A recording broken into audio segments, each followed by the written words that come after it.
and Maximum Velocity.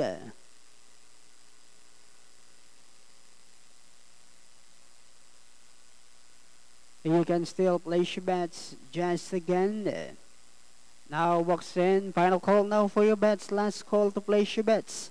We're only waiting for Maximum Velocity and race number 1. The start of our first winner take all event will be ready in just a short while.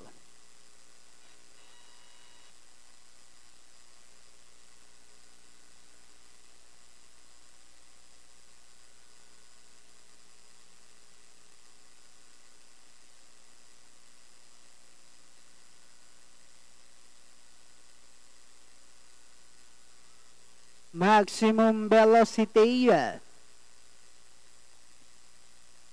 Now being loaded.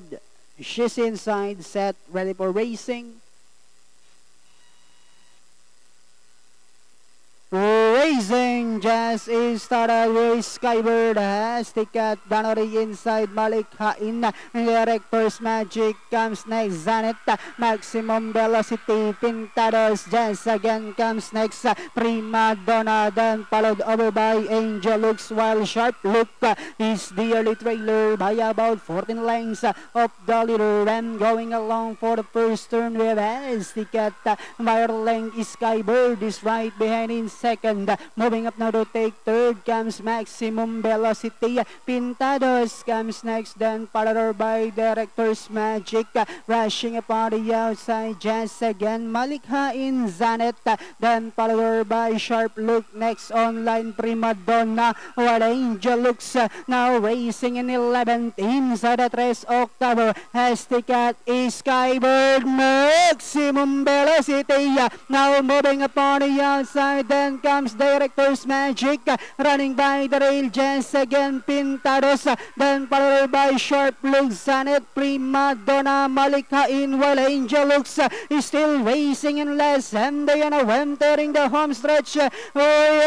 Number 10, and this one is Maximum Velocity now takes command. Is Skybird moving upon the outside, is just again opted to run down on the inside. Maximum Velocity just again is now just again over Maximum Velocity. Then comes Skybird, a Sharp Look, Zanet, then followed by number 6 Has ticket for your Super 6. Okay, 11 horse just again ang siyang unofficial winner natin dito. Na segundo numero 10 Maximum Velocity, then Skybird.